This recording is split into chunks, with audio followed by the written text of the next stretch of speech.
ఆ ఇంటర్వ్యూకి అంత క్రేజ్ వచ్చింది. నెక్స్ట్ మిగతా వార్తల్లో కాంగ్రెస్ బీఆర్ఎస్ కుమ్మక్కు రాజకీయాలు. ఢిల్లీ కాంగ్రెస్ పెద్దలకు కేసీఆర్ కప్పం కడుతుండట. రేవంత్ రెడ్డి లోపాయకారి ఒప్పందం చేసుకుండట. అందుకే కేటీఆర్ను ఏమీ చేయట్లే. ఫార్ములా ఈ కేసులో చర్యలు లేవేం. 700 కోట్ల లాభం ఎలా వచ్చింది? బండి.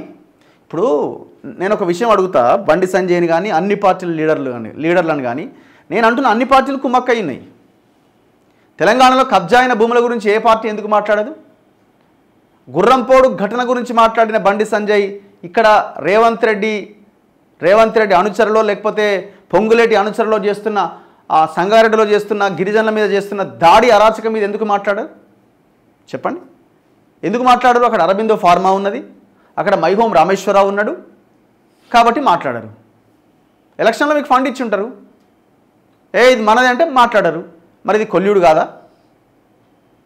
కేటీఆర్, రేవంత్ రెడ్డి, బండి సంజయ్, కిషన్ రెడ్డి, పొంగులేటి శ్రీనివాసరెడ్డి, కేసీఆర్, హరీష్ అందరూ ఒకటే.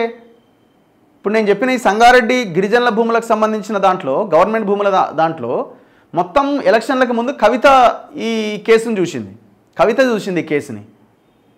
దాని తర్వాత ఇప్పుడు ఎలక్షన్లు అయిపోయిన తర్వాత కాంగ్రెస్ గవర్నమెంట్ వచ్చిన తర్వాత హరీష్ రావు దీన్ని క్లియర్ చేసిండు. నమ్ముతారా మీరు? కాంగ్రెస్ గవర్నమెంట్ వచ్చిన తర్వాత ఆ లోకల్గా ఉన్న అరబిందోకి కానీ జూపల్లికి మైహోం రామేశ్వరరావుకి సంబంధించిన ఫ్యామిలీకి ఆ భూములు కట్టబెట్టడానికి ప్రయత్నం చేసింది హరీష్ రావు కాంగ్రెస్ గవర్నమెంట్లో. గతంలో కవిత చేసింది, క్లియర్ ప్రొసీడింగ్స్ ఇప్పించింది, తర్వాత ఆమె జైలుకి పోయింది. దాని తర్వాత హరీష్ రావుని పట్టుకున్నారు. కాంగ్రెస్ గవర్నమెంట్లో హరీష్ రావు ఏంటంటే అట్లనే ఉంటుంది. మరి ఇంత జరుగుతున్న దాని మీద మరి ఎందుకు వీళ్ళు మాట్లాడరు? బీజేపీ వాళ్ళు మాట్లాడరు. మైహోం రామేశ్వరరావుకి సంబంధించిన ఫ్యామిలీ ఉన్నారు అందులో. కావేరీ సీట్స్ భాస్కర్ రావుకు చెందిన తమ్ముని కోడలు ఉంది అందులో, ఆమె పేరు వర్షనో ఏదో ఉన్నది. వాళ్ళ పేర్ల మీద రాసిచ్చి భూములన్నీ. ఆయన కుమ్మక్క అంటాడు, ఈయన కుమ్మక్క అంటాడు. అంత కుమ్మక్క అయ్యే ఉన్నారు ఈ తెలంగాణలో.